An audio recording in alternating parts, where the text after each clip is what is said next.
Halo teman-teman, perkenalkan nama saya Eka Utara Mahendra. Saya dari kelas 10 Merdeka 2, absen 10. Materi yang saya sampaikan di video ini adalah teks biografi. Biografi adalah sebuah tulisan yang isinya memaparkan tentang kisah kehidupan seseorang yang dituliskan oleh orang lain. Biografi berisi tulisan yang memaparkan riwayat kehidupan seseorang berdasarkan fakta, data, dan peristiwa atau kejadian yang dialami.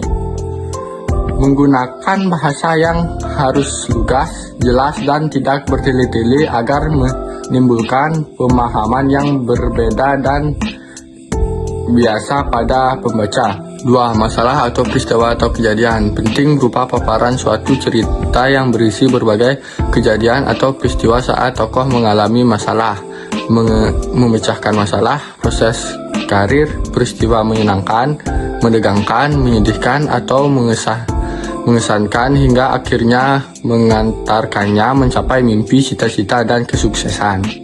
3. Reorientasi merupakan bagian penutup atau simpulan yang berisi pandangan, ulasan, atau pemikiran penulis secara pribadi atas biografi tokoh yang dikisah.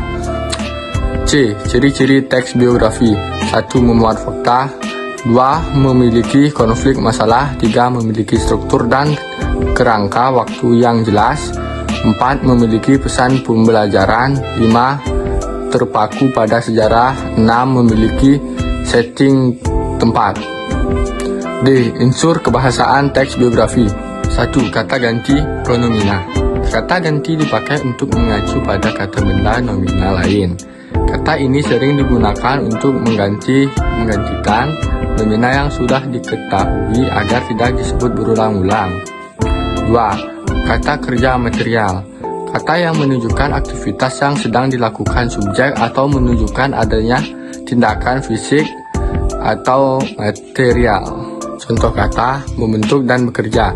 3. Kata sifat. Kata yang menjelaskan atau membuat kata benda atau kata ganti orang lebih spesifik. Kata sifat dapat menerangkan kualitas, kecukupan, dan menekanan suatu kata. Contoh, menggunakan kata sifat, andai, tajam, dan lain-lain. Yang keempat, kata kerja pasif. Kata kerja yang subjeknya dikenai suatu pekerjaan. Kata kerja yang memiliki imbuhan di atau ter.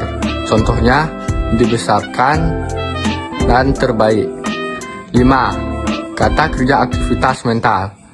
Kata kerja yang mengutamakan suatu respon atau reaksi individu terhadap sebuah sikap, kondisi, atau pengayaman tertentu. Contoh kata kerja pasif, mencurahkan dan menghendaki. Dan yang terakhir, kata-kata penanda urutan waktu. Kata ini terdiri atas kata hubung, konjungsi, kata depan, preposisi, dan kata benda nomina yang berkenan dengan urutan waktu atau kronologis, contohnya pada masanya, akhirnya, hingga, dan setelah. Manfaat membaca biografi. Kita bisa meneladani karakter unggul sang tokoh melalui pengalaman atau kisah hidupnya dan bisa lebih mengenai sang tokoh lebih dalam melalui riwayat hidupnya. Sekian video dari saya ucapkan terima kasih dan sampai jumpa.